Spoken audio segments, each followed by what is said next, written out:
Should any institution of the Indian state be incentivizing the flow of illegal immigrants into India? What attracts illegal immigrants? Viewers, an easy environment, a permissive environment, allowances,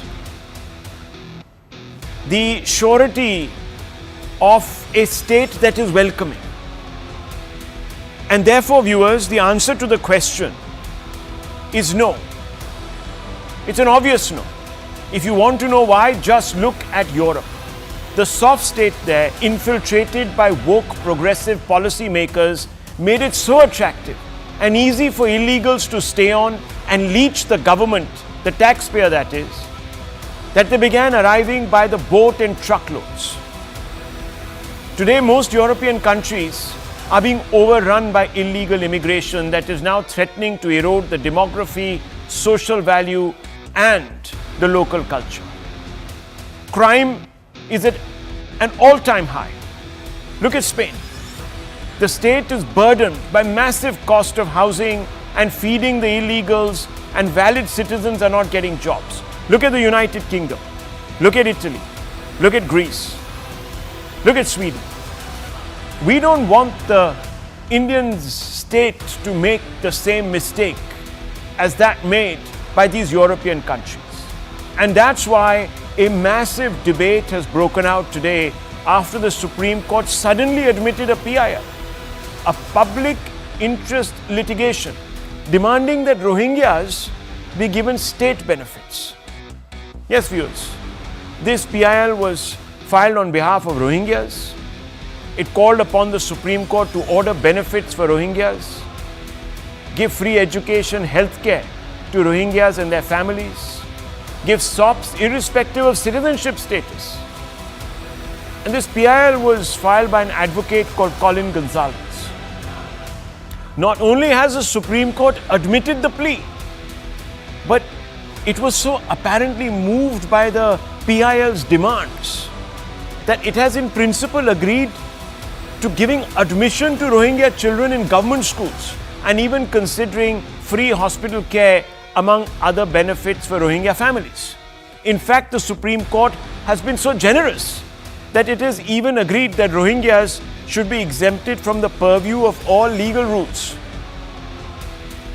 that deny illegal citizen state benefits. So in India, viewers, if you don't have an Aadhaar card and other documentation that certifies your status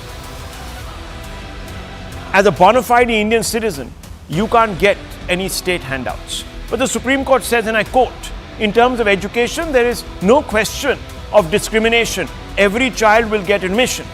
You have raised the issue of education, but we don't mind taking up the issue of health also. But we must first satisfy that how are they Rohingyas living, where are they living, and is it in the public domain that these families are living? This information will help us, unquote. Basically, they want to identify where these people are living so that they can be accommodated. The irony is that the Supreme Court seems to be keen on allowing for the state to shower sops on Rohingyas who are not Indian citizens. Illegally, they are present in our country, viewers. And they want these people to be accommodated on the day when the Supreme Court pulled up politicians for promising raveries or freebies to Indian citizens, saying that these SOPs are creating parasites. Yes, viewers. So on the one hand, let's be permissive of Rohingyas. Let's give them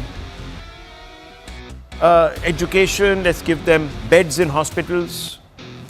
And on the other side, no, we should not be giving our own citizens any raveries, any incentives, because you see they're turning into parasites.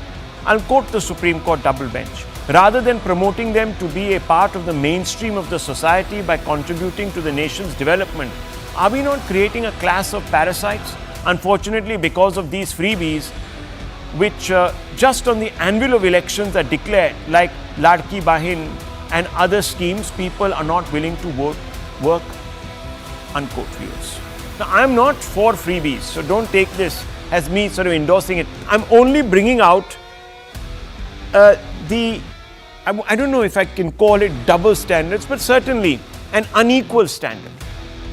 Think about it, viewers, as if there is a shortage of seats and beds in government hospitals and schools. Under the circumstances, is it therefore desirable that the few vacancies are handed to illegal immigrants? Under Indian laws, Rohingyas are illegally awaiting deportation. These illegals are awaiting deportation under Indian law. If one state institution decides to put them on par with Indian citizens, the consequences could be disastrous, legally, financially, demographically. If a certain ecosystem is so keen on tending to illegals, why doesn't it set up soup kitchens and housing on its own dime, rather than burdening the taxpayer, viewers? Viewers, let me quickly put out the official position of the NDA government on Rohingyas. The NDA says they're illegal. And this is the reply in Parliament. And I'll quote it. Though India is not a signatory to the 1951 UN Convention relating to the status of refugees and the 1967 protocol thereon, its track record in dealing with or providing protections to refugees has been internationally acclaimed.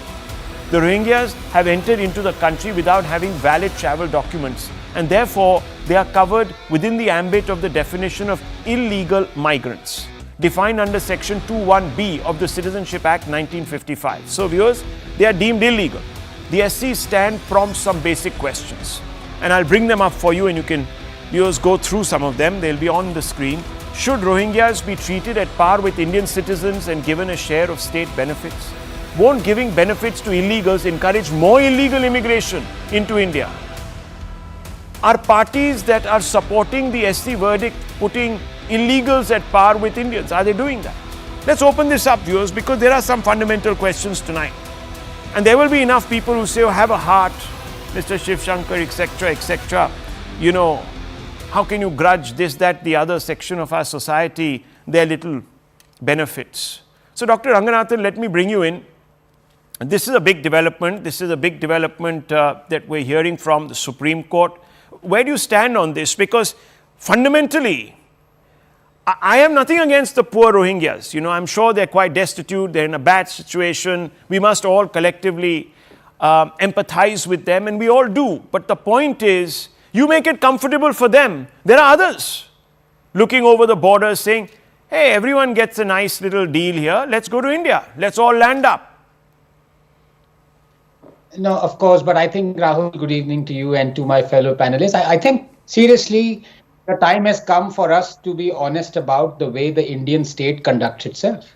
I think the time has come for the government to take away our citizenship. Honestly, I think that will be the right thing to do. As it is, we are being constitutionally, legally, socially, educationally discriminated against. So why keep up with this pretense that we are equal citizens of this country? We can't approach the courts to reclaim our temples.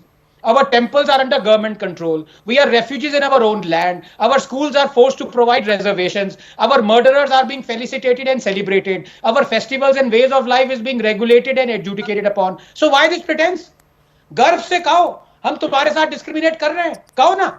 And as far as Rohingyas are concerned, look, I have no objection to legal refugees being provided basic facilities for a limited period. There are Afghan refugees, there are so many refugees from other countries as well. But now it has come to providing those facilities to even illegal Rohingyas. And this in a country where most Indian children are deprived of those very facilities. Where there is a teacher shortfall of 19%, 1.1 million teacher vacancy, where 40% of rural schools do not have a functional toilet, where the pupil to teacher ratio can go higher than 60:1, where 150 million Indian children are out of school. Our judges want to spend our precious resources on illegal Rohingyas, but not on Indians. They talk of discrimination and the Right to Education Act. Well, talking of discrimination and the RTE, this is a state that has forced only Hindu-run schools to provide reservation to 25% economically weaker section children. Thousands of Hindu-run schools are being shut down because of this. But our judges are silent. Returning to the Rohingya issues, Rahul, number of Rohingya refugees currently living in the USA, 5,000. Europe, 3,000. Jordan, 1,300. Indonesia, 1,200. Canada, 1,100. Japan, 560. Qatar, 20. India, 40,000. Qatar, an Islamic republic, has taken 20 Rohingyas. Jordan, Indonesia, other Muslim nations, 1,000 each. And India, 40,000. But hey, Muslim, anti-Muslim is Modi. India, a fascist Hindu Rashtra. And how many Bangladeshi Hindus have we let in over the last 6 months ever since the Hindu genocide in Bangladesh began? Zero.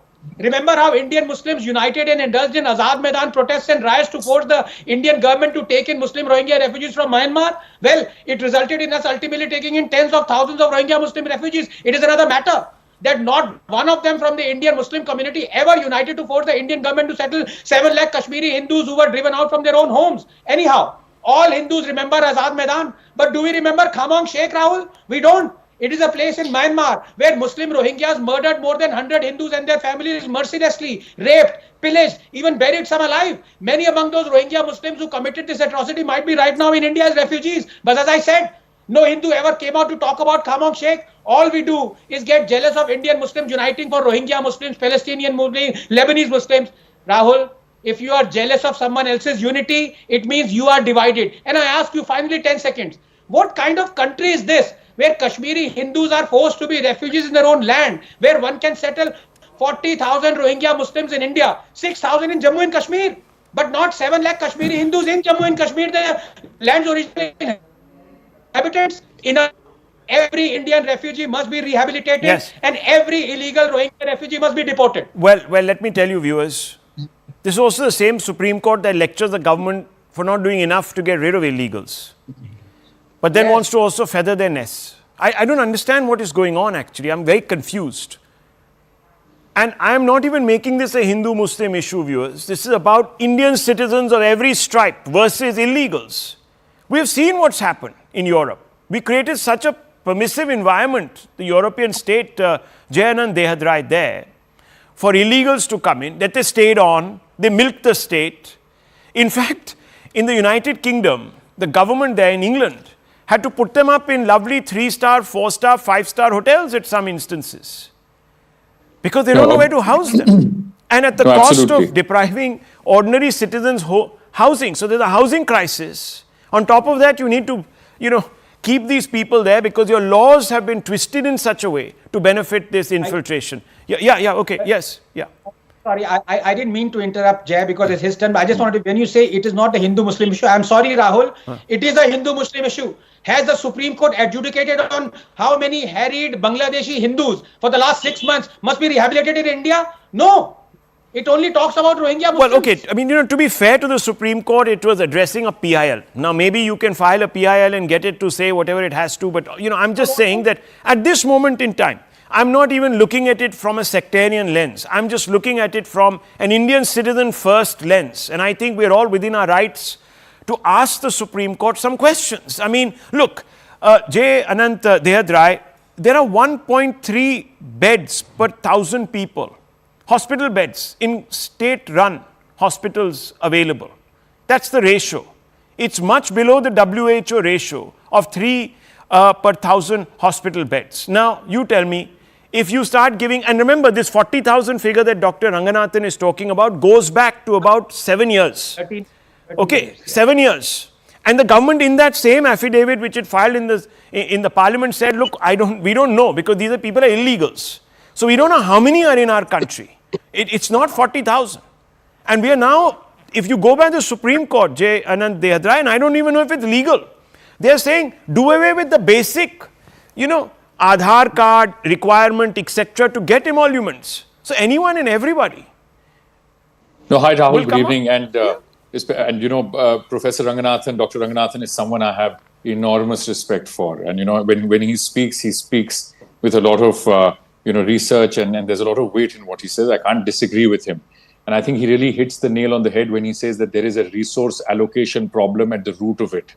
That there is a resource crunch, whether we like it or not. Rahul, this is something that you also mentioned.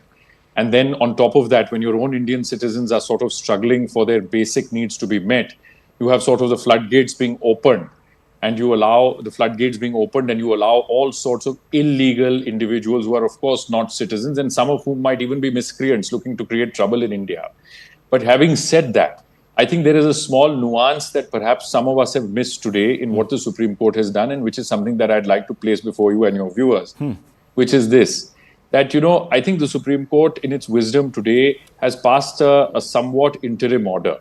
And if you look at it from the lens of where the court is sitting, there are certain fundamental rights that would be available to everybody. And I think that is the greatness of India and Bharat. And, and the greatness of our constitution, of course, and the greatness of our Supreme Court, which enforces the constitution. So in that sense, now as an interim measure, look at what the court has said. It's very interesting. The oral observations that have come out and that have been reported, because I wasn't today in that particular court when the matter was taken up, so I've had to rely on some of the news reports that have come. The court has said that, look, accommodate these people, these children, give them some, they have to get education. And this is the stance that the government of India had also taken earlier. But the court has also said, and this is very, very interesting, it has asked the petitioner, Mr. Colin Gonsalves, who always seems to be, batting for these interests. I won't say anything more, lest I get into trouble if I say anything about, where his interests lie. Oh, fine. But the fact is, he has his politics, yes, and he's entitled to the court, them. Yeah. But correct. But Rahul, the court has said, please give us the details of where these individuals are living and staying. So the point is that even the court, and kudos to the court, is cognizant of the fact that you have a large number of but there is a problem here. Individuals. No, Mr. Dehad, there is a problem. If you're waving aside, let's say, the basic identity requirement, then you can produce a whole bunch of people and say, look, these are the people. It's a major, no, but Rahul, I don't disagree entirely with you. Yes, it so is a that's major the problem. Because My problem is it's step? not just about Rohingyas, you see.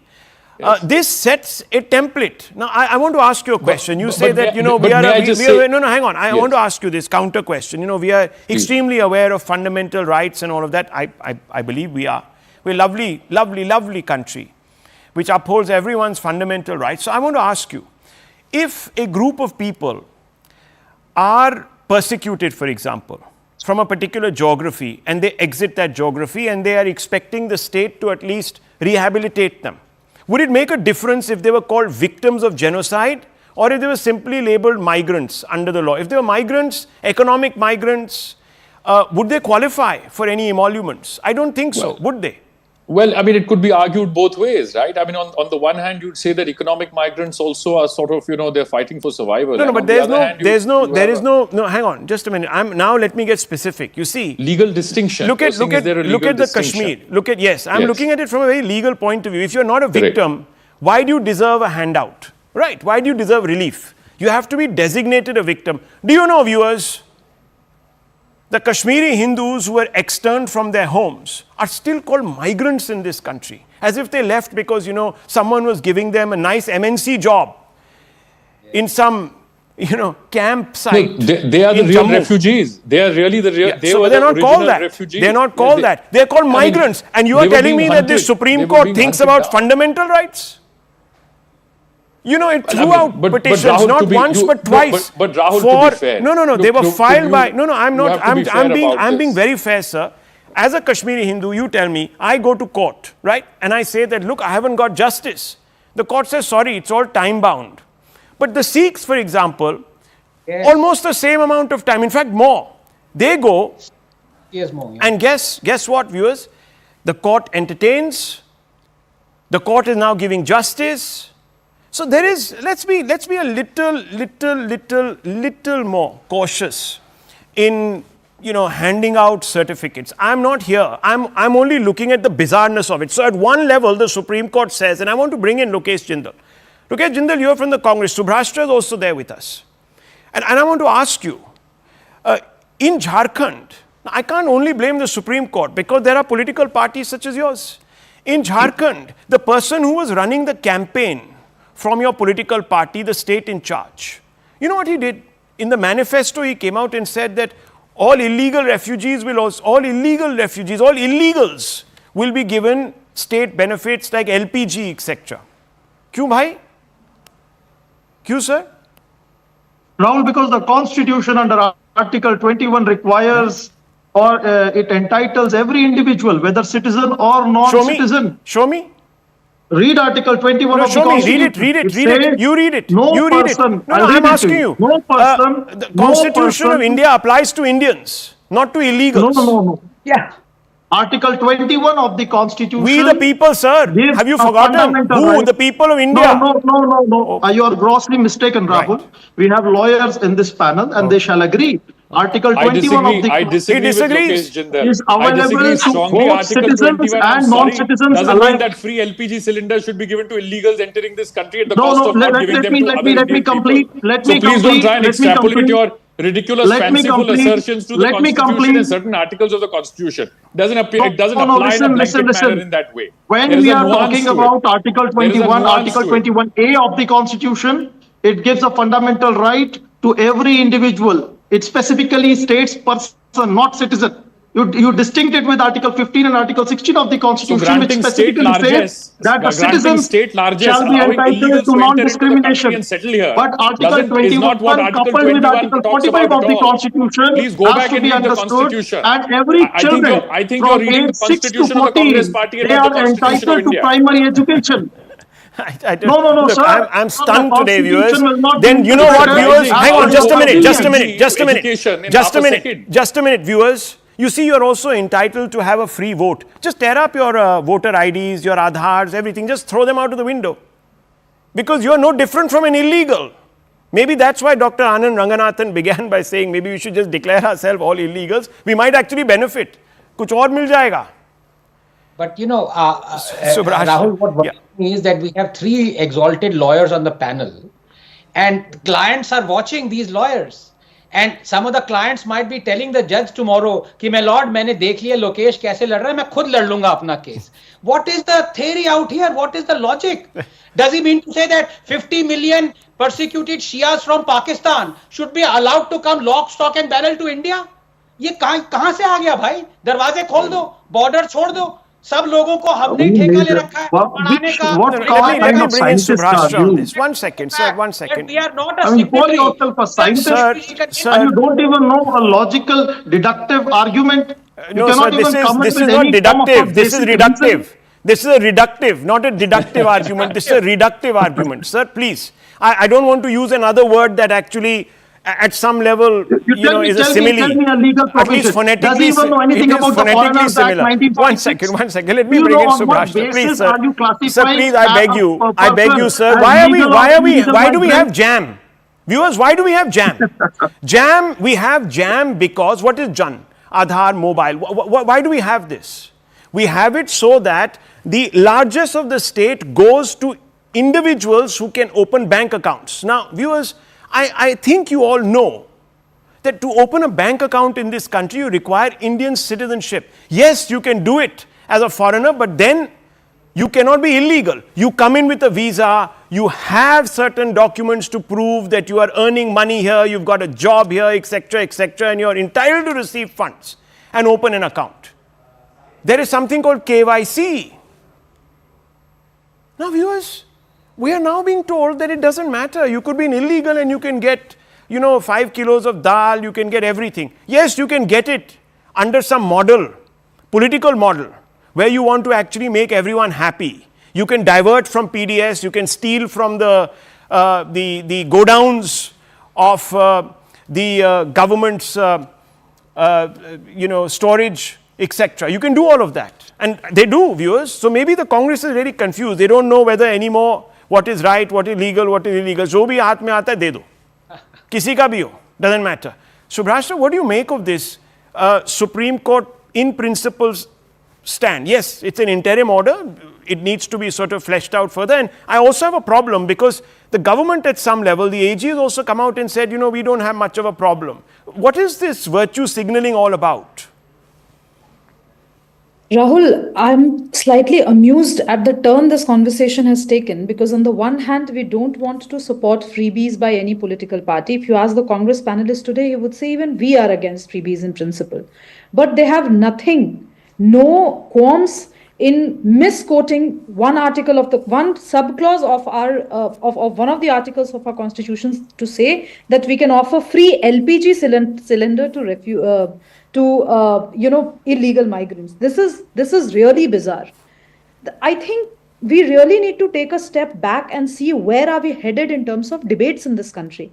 We cannot have a mature conversation if we do not agree on the fundamental principle of whose side are you on? Are you on the side of legitimate citizens of this country, or are you on the side of this grander virtue signaling of we are for humanity, and in the garb of that you've been cultivating carefully curated vote banks in states after states, and this has been happening since a really long time. We have talked about Jammu and Kashmir on the panel. We know this is a reality in the Northeast India. We know that from Northeast India, the melee of illegal immigrants has really spread to the other corners of the country, including Jharkhand, including some parts of Bihar, including, of course, West Bengal. So, are we ready as a country of different political opinions to agree on certain principles? I don't even know if some of the political parties are okay and confident enough to articulate their very sympathies and empathies for the citizens of this country. Forget about anybody else. They can be humanitarian later. Talk about legitimate. So let me ask you a pointed question before I bring in another lawyer, Tausif Khan. He's very erudite also, and I'm sure he'll contribute positively to this debate, and he'll bring in the nuance that you're demanding. I want to ask you, what is the meaning of this word Aadhaar? What does it mean in just general parlance? I'm not asking for the acronym. Just what does it mean in Hindi? In Hindi, Aadhaar would mean the base on which we stand. Right. So, which is why the fundamental question. Now, why does therefore, now, Subhrash, a very common sense question. You see, Mr. Jindal says, sabko de do. State doesn't distinguish between anybody. Sabko de do, khol ke bhandar, khol ke, open your storage silos and give everybody, whoever you see, plug them with food. Fine, okay. So I want to ask you, Subhrashtra, why do illegals, when they come into India, the chap who stabbed, for example, Saif, Khan, the actor, why was he running after trying to get an Aadhaar card? What does Aadhaar give you? Aadhaar gives you a certain recognition. It makes you an Indian citizen. Yes. Aadhaar is the fundamental document. It gives you an Absolutely entitlement. wrong. It gives you an entitlement, not a citizenship. It gives you an entitlement. One second, relax, Mr. No, Rahul, Jindal. it's wrong. It gives you an Aadhaar entitlement. card has nothing to do with a claim for citizenship No one status. is saying that. No one is No, saying that. she It gives you right an now said- entitlement, a basis to ask I stand for. corrected. Yeah. I stand corrected. She stands Lokesh. corrected. Yeah, that's okay. Yes. It's the only I intervention. stand corrected. Yeah. Please go ahead.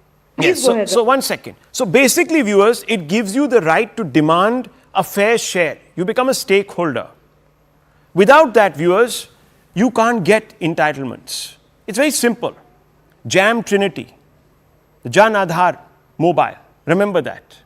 So now, if the Supreme Court says we don't even need to see your Aadhaar card and we'll give you a bed in hospital, Gangaram Hospital, or we'll give you a place in KV1 in RK Puram or whatever. Viewers, you don't even need to prove you're a Rohingya. That's the beauty of it. So I want to bring in the analyst, Tausif Khan. I want to ask you, should Rohingyas be treated at par or illegals be treated at par with Indian citizens and given a share of state benefits? A very straightforward question. No, it's a very sorry state of affairs that BJP is promising, or promises at least, to treat them equally.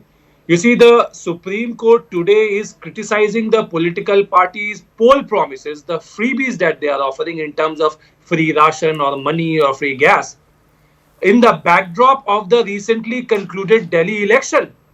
Look at the BJP manifesto in Delhi election, Viksit Delhi Sankalp Patra. What does it say? It says that BJP has promised full ownership right to 1,700 unauthorized colonies, all refugee colonies. BJP has promised 2,500 rupees per month to women, 21,000 to pregnant women, plus 6 nutritional kit, gas cylinder at 500 plus, free gas on Holi and Diwali, paid maternity leave for up to 6. No, these are the freebies that the political parties are offering.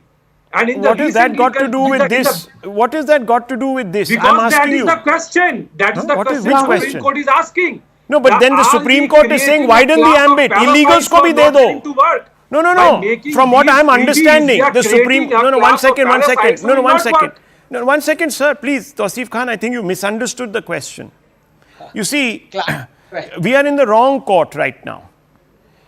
जो court 1 या 2 में हुआ था, you're confusing what happened in court 10. No, please there is a wall between courts. Now, are you saying that these are not the poll promises of BJP? No, one second, sir. What is facts? 1 second, get please. The facts okay. I think Tausif Khan, just hear my question. Maybe I'm not denying what you're saying, sir. These are all poll promises. Should I tell you what the TMC made? I'll give you the poll promises. Universal basic income for women. So, viewers, the TMC promised a minimum monthly income for all families, with 500 allocated to general category family, 1,000 to scheduled castes, scheduled tribes, OBCs, student credit card scheme, credit card offering up to 10 lakh with 4% interest rate, employment generation, creating 10 whatever, financial support to farmers, 6,000 to 10,000 under Krishak Bandhu scheme, and there are hundreds of these viewers. In fact, even imams were given an emolument. So, look, I mean, every political party, we are not into the freebies argument. We are into the Supreme Court saying that it doesn't matter even if you're a citizen. If you're a Rohingya, an illegal, you are still entitled to some benefits. That's what has sparked the debate. Now, I don't think it's right. Others have different views. Dr. Ranganathan, you've raised your hand. Of course, our friend here has confused the issue even more, Mr. Tausif Khan. No, but for the TMC supporter Tausif, giving monthly salaries for 8 years to imams and Maulvis is not freebie, it is welfareism. जो दीदी करे तो वो welfareism है, जो BJP करे तो वो freebie है. बहरहाल, as you said, it's not an argument. I think there is a solution to this. The legal refugees, the Indian state take care of basic amenities. For the illegal refugees, I want the monthly salaries of all Supreme Court judges to be put into a box, and that money be used for them. Their houses be open for all the illegal refugees. 24 घंटे पे line पे आ जाएंगे. So let me tell you, Dr. Ranganathan, this is exactly what I advocated in the last paragraph of my introduction. I said, if a certain ecosystem... If I'm held in contempt, Jay is going to defend me. Any day of the week, it would be an honor for me. Okay, let me bring in... I was disconnected. No, Rahul. Yes, I got disconnected. Okay, so I just want to ask you, let me rephrase the question. Let me ask you, sir, should the Supreme Court be placing illegals at par with Indian citizens and giving illegals also some stake in the benefits pie? Simple question, sir, nothing confusing here. Supreme Court is not placing illegal at par with the legal. Okay. Supreme Court is criticizing the political party for placing illegals at par with the legal. Who is making promises for a full ownership right of 1,700 unauthorized colonies? It is BJP. Yeah. In the Delhi poll election, they have made these promises. Okay. Who is promising these freebies? Is it Supreme Court making by the way, Khan Saab, giving someone an illegal colony legal status is not a freebie. They will be then brought under the tax net. They will have to pay housing tax. They will have to pay water free bills. Gas. No, क्या बात कर रहे हो, sir? You're picking the wrong example. 1 second, Mr. Khan. 1 second. I'm not defending anybody. 1 second. Just 1 second. Viewers, let's not get distracted by this noise box. 1 minute. Supreme Court quotes Rohingya. 1 minute. Just 1 second, sir. No, I'm not, sir. I'm not. I beg your indulgence. I'm not, sir. I'm defending today the TMC that gave Maulanas a stipend. But I'm defending them. I'm defending the TMC that gave women money. I'm defending the TMC that gave basic income. I'm defending the TMC. I'm not defending the BJP. I'm defending the Congress that wants to give illegal Rohingyas gas cylinders. They must do it. Because viewers, if I don't defend them, it won't be a balanced debate. This is how, I'm sorry, asinine this argument is. Now, 1 minute. I just want to read what the Supreme Court has said. Subrashta is also there. 1 second. In terms, 1 second, sir. Okay, give me 2 minutes, sir, please. You made a very, very emphatic point, but not made the point that is relevant to the question that was asked. So it's a point that has been made in a completely different time-space continuum. It's okay. I understand. People do get spaced out by my questions. In terms of education, there is no question of discrimination. This is what the Supreme Court has said on the PIL filed before it, asking the Supreme Court to legitimize free education in government schools and admission in hospitals for Rohingyas and their families. Now listen, this is what it says. In terms of education, there is no question of discrimination.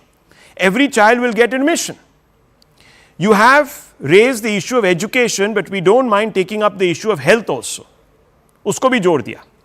But we must first satisfy that how are they, Rohingyas, living, where are they living, and is it in the public domain that these families are living? This information will help us.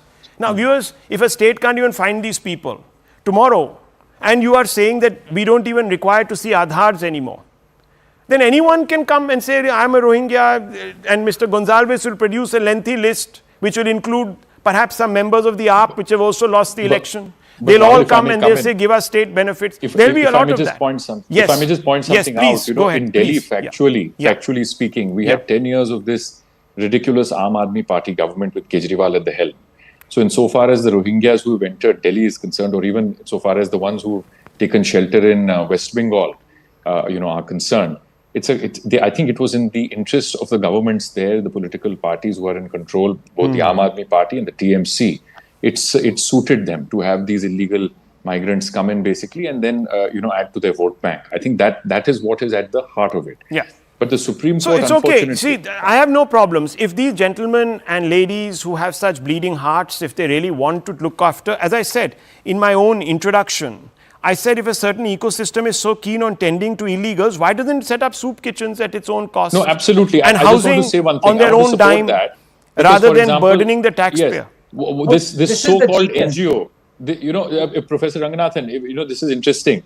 This so-called NGO that, for example, Mr. Colin Gonzalez represented today in court, exactly to what the both of you have said, that why don't you set up a charitable school, an NGO, or a school where you provide, where it isn't a burden on the Indian state. In fact, he might win the Magsaysay award for that, and it will be something that will be fitting. Mr. Kejriwal also won it very quickly. Yes, I want to move on, Doctor. Yeah. But this is the ingenious trap that, these so-called liberals and bleeding hearts, they lay out. Because you, Jay, Shubhrashtra, me, we are also tremendously sympathetic about the victims. Yes. But there is a question here of whether our meager state resources should be distributed towards illegals. That's the question. I mean, the fact is, viewers, that, we have bleeding hearts, but let's take care of our own. The indigent who can't manage even to send their children, let alone anything, to school. Because there are no places for them. There are no schools. Usme bhi aap kisi aur ko dena chahte hain who are not even Indian citizens is a problem. That's all we are saying. Supreme Court might want to think about it. Let's move on, viewers. A massive crackdown is underway. It is underway even as we speak, viewers. It's underway to go after those who think normalizing incest is funny. They organize these great shows, viewers. A whole group of degenerates. And I'm not calling them degenerates. It's a large number of Indians today who are calling them degenerates. And viewers, they think that cracking jokes about incest, getting people to feel awkward about doing activities with their parents, etc., is a big funny thing to cackle about. Now, viewers, the Mumbai cyber cell sleuths and Assam police have filed FIRs against Allahbadia and his other cackling cronies. You can see them on the right. Under stringent sections of the Indian law, the action was contemplated on the back of several bodies, right from the Women's Commission, citizens groups, Cine groups, to the INB ministry, making it very clear that enough is enough. That in the name of free speech, the laws of the land cannot be rendered toothless. Now, viewers, you see, this has been happening for many years. It happens in different contexts also. Political speeches, laden with hate, etc. A lot of people get away with everything. But sometimes, viewers, it gets too much. And the straw breaks. And those that are left holding the can have to pay for it. This is exactly what's happened. It just got so much that there has been a reaction. And people are revolted. And now they want action. But over the last few days, following the sordid episode, the discourse is being hijacked by those advocating for some amount of leniency. They say don't single them out. They've apologized. Bahut keh diya usne. He's come out and said that I'm really sorry. I won't do it again. I'll be a good boy. This is what is heard now most often. And they also say that it's been going on for so long. These people are being made scapegoats. There's a political consideration at work here. One of them was rewarded by the Modi government. But viewers, the Modi government itself and others, BJP state governments now want action against these people. They don't care whether they awarded them, rewarded them. Maybe they were misled, and these chaps got these awards. And now, enough is enough. Obviously, this chorus for going easy on the transgressors has sparked a debate and prompted many questions. For example, is awarding an exemplary punishment, including jail time, the only way to stem the rot? Some people say no. How does applying criminal laws of the land against indecency amount to censoring free speech? I don't understand that. Some people will say, oh, because the law is framed in a way that it leaves for subjective interpretation. Well, we'll ask those questions.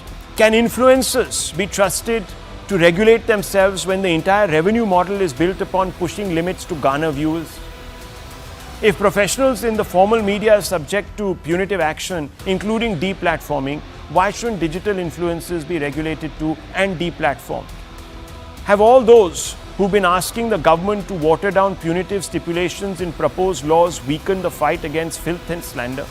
These are some fundamental questions. Let me tell you, viewers, there's breaking news coming in. Samay Raina, who was one of those who was sitting alongside Allahbadia and who is actually the host of this deranged show, he has broken his silence. This depraved show, this show that mainstreams filth into the minds of 10, 11, 12, 13, 14, 15, 16, 17, 18, 19, 20-year-olds, because anyone above 20 viewers, maybe even anyone above 12 can't watch this crap. But anyhow, viewers, let me tell you, Samay Raina has broken his silence and he says everything that is happening has been too much for me to handle. I have removed all India Got Latent videos from my channel.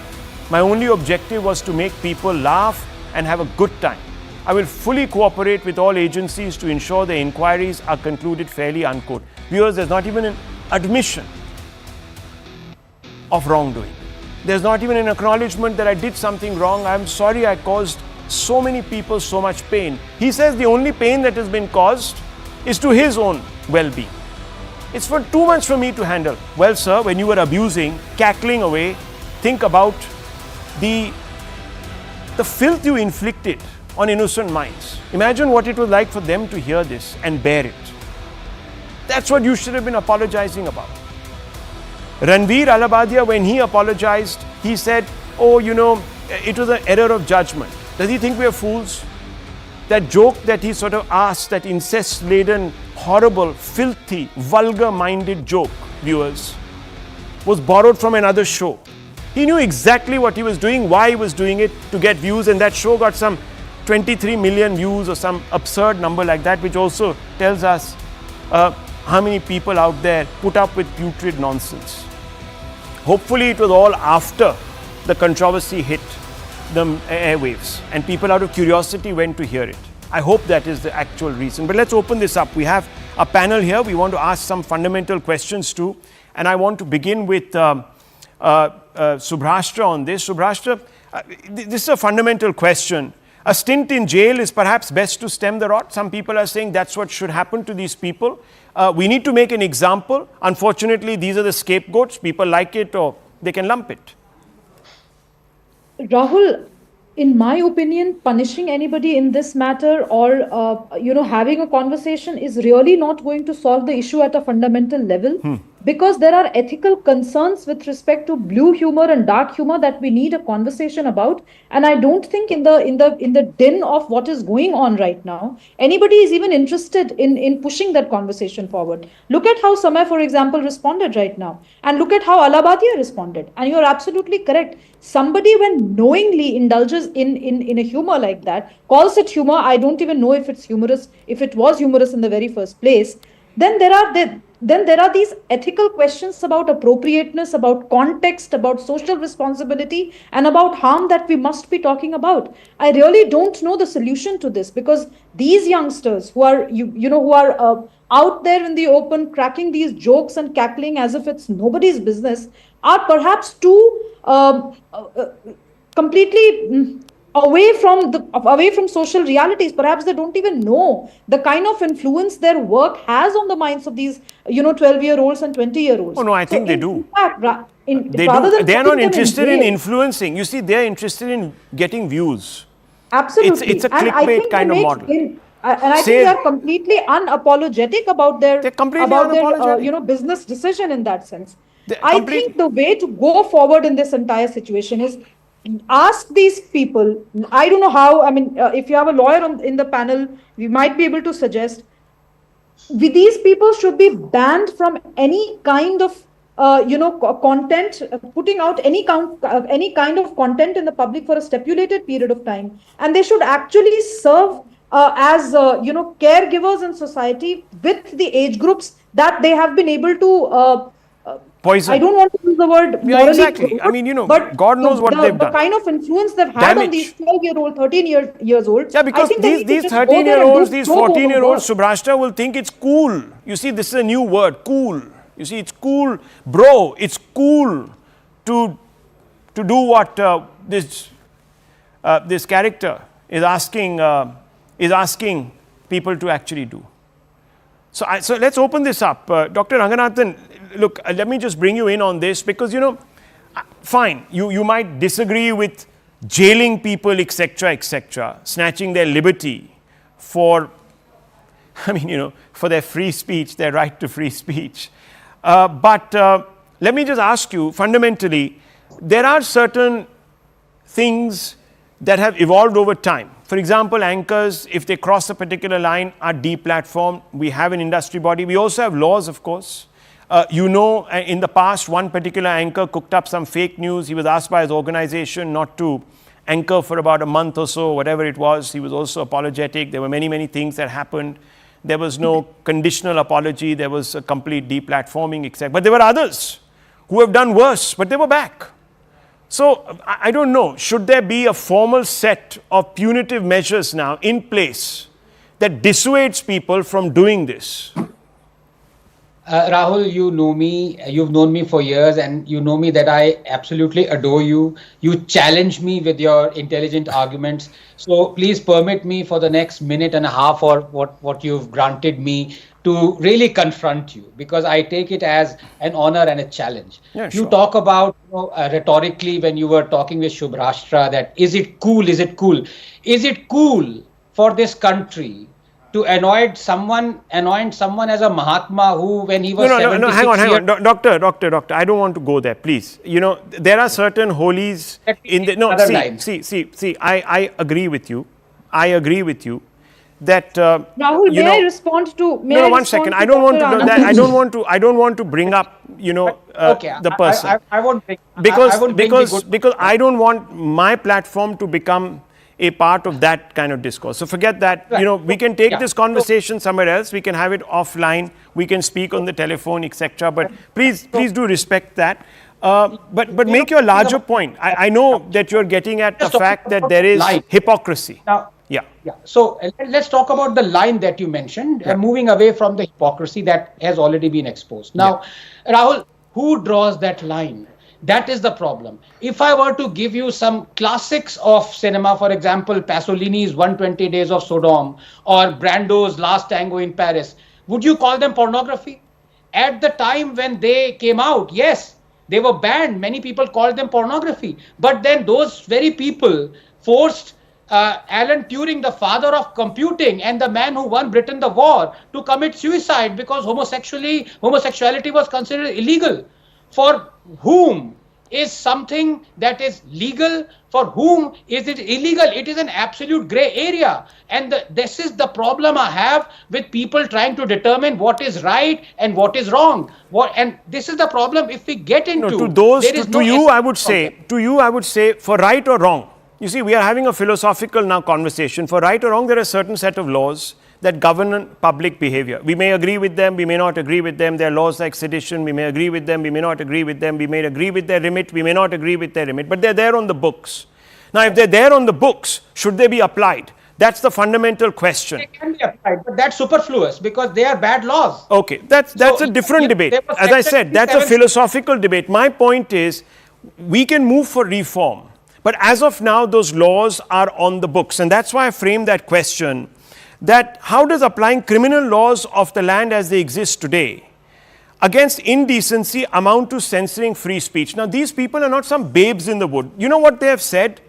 Jayanant Deyadrai, they have said that these shows were not scripted. So whatever falls on our little tongue that wags too much, it is expressed.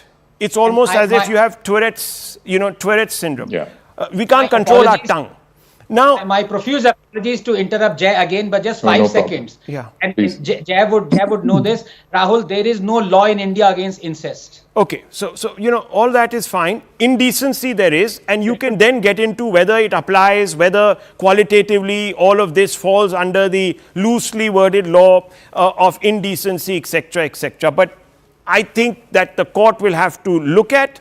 The charges will be framed. An FIR has already been filed under certain sections of the BNS. Now, Jay, Jay, I want to ask you this question, and we also have another lawyer with us, Susi Shah. She's representing another point of view on this debate. I want to ask you, if there is a law, it is against indecency, should it be applied in full measure against these gents and that lady on the show? Rahul, very quickly, just 3 points. Look, at the outset, I agree with you. If there is a law, it has to be applied. But here's the kicker. The penal code as it stands today only talks about obscenity. It doesn't talk about what is vulgar.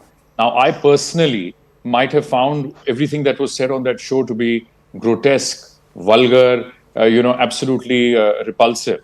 But does it satisfy the test of it being obscene? That is the question. So this is a fact. Now, let me ask you. Yes. There was a reference made where a sexual proposition was made backed with a bribe, with money. With an incentive. Fellatio was offered basically for a sum of money is basically what was done. Yes. It was disgusting beyond belief. Is that indecent? Well, I would say it was Is that vulgar. an indecent proposal? I would say it was extremely vulgar. I agree with you. It was Vulgar. indecent, it was vulgar. But, one moment. But the context, Rahul, very important. The context was a comedy show. And so, therefore, would it attract the provisions of sections 294 and 296? As a criminal lawyer, I can tell you with great certainty, given the case law that exists, the jurisprudence that is on record, it would not satisfy the test of obscenity. Okay. So, therefore, if I were a high court lawyer hearing this and if it were sent to me for quashing, I would throw it out immediately. And basically, I would say that this is disgusting. So let me bring in Susi Shah to give you a counter view. If she agrees with you, great. If she doesn't, then I have... One thing very quickly, sorry, if I may. Thank you. Yeah. Dr. Ranganathan also very rightly said, incest. Now, please understand, this was not even in the act of incest, right? I mean, of course, this was now a discussion about incest. So again, this comes into the definition of it being vulgar, but certainly not obscene. The context was that this is a comedy show. What should happen, and what I do agree with you very vehemently, is there has to be regulation. If you can be regulated, Rahul, why is it that these shows so I'll come to that regulated? aspect. I'll come because there needs to be some sort of deterrence. I think we've crossed certain limits of civility, let alone anything else. I don't care about, other epithets. But yes, Susi Shah, yes. Nothing can happen to these people. They know it. That's why they're not even apologetic. They'll be off the screen for about 10, 12 days. Their followers, in fact, let me tell you, I did tweet, I looked at it. They haven't lost significant number of followers either. Their business model is in place. There'll be advertisements coming. There'll be lots of people. It'll be circus as usual or drama as usual with a little bit of moderation. That's about it. Yeah, good evening to all, and with respect to my dear friend, my legal colleague, Jai, you see, the law evolves. As the society progresses, as the power of social media progresses, I have faith in the judiciary that in this particular place, in this particular case, a precedent will be set and they will be booked under obscenity. Now, let me tell you one more thing. We are a free speech state. Yes, but the Supreme Court has said that it should be exerted with responsibility and abundant caution. Did this 5 years, pardon me using that word, did they show any cautious? Secondly, it was on YouTube. Now, YouTube is all about self-certification, right? Now, if your show is vulgar and the kind of language that you speak across sections, whether it be family, whether it be people with less able people, young children, you should have marked the show as A. Then it would have... I think someone was telling me that was done. It was not done at all. Okay, it wasn't done. That is the grey area. Okay. It is not done. And therefore, children, families sit together and what they show. Right. Now, you tell me, when a family sits together, when parents with their children sit together and with a loose, vulgar, obnoxious comments are made, does it not amount to obscenity? I think beyond a shadow of doubt. Just one question. And I'm sure our public prosecutor will defend it and win this case. Okay. With great respect, okay, Dr. Ranganathan, quick question, and then Subhashra wraps this out. Yes, I'm running out of time. Yes. Counting on Yeah. to guide us properly, guide the viewers properly. Okay. This cannot Yes. be tolerated. Dr. Ranganathan, yes, make your point. Yeah. Just to point out how difficult it is to draw the line when you talk about obscenity. Can I ask, the Shiv Sena spokesperson, Ms. Shah, whether Shushen Bang, yes, whom I have great respect for, is exposing yourself in public obscene, yes or no? Yes, it is. Right. So you have the most glorious Indian civilization. So please, one second. It is the mindset also. Please, Rahul, I have a huge... Okay. Subhrashtra coming in. Can I finish? Can I just finish my point? Look, I'll just take cue from Dr. Ranganathan and just have a limited point to make. I don't think we need articulations in English and articulation in the English language with the English cultural context in mind to talk about freedom of expression. Blue humor and dark humor have long been a part of human expression, folk expression in India. But always the context matters. It depends on the context, depends on the intent. I just want to say, when you are putting out your content on YouTube, and you're opening up yourself for consumption by 30 seconds I have. I've been told by the director. 30 seconds, Dr. Ranganathan. One second. 1 second. Yes. I cannot. Ms. Shah, please. Doctor. Because, Go ahead. According to Ms. Shah, exposing yourself in public is obscene. So what she's saying is the most glorious embodiment of Hindu civilization, those amazing Naga sadhus, have committed an obscenity. Okay. Look, viewers, I want to be very, very clear here. We can constantly quibble over the definition of laws and their applicability, but we all know right from wrong. It doesn't require much. Law is actually based on some common sense values. And here there is a line that has been crossed. Now we need to evolve a regulation to prevent it from being breached again. What that is, I don't know. But at this moment in time, viewers, these people are going to face the full consequences. The process can be worse than the punishment. Perhaps that for now suffices. I leave it at this, viewers. Vantage coming up with Palki Sharma.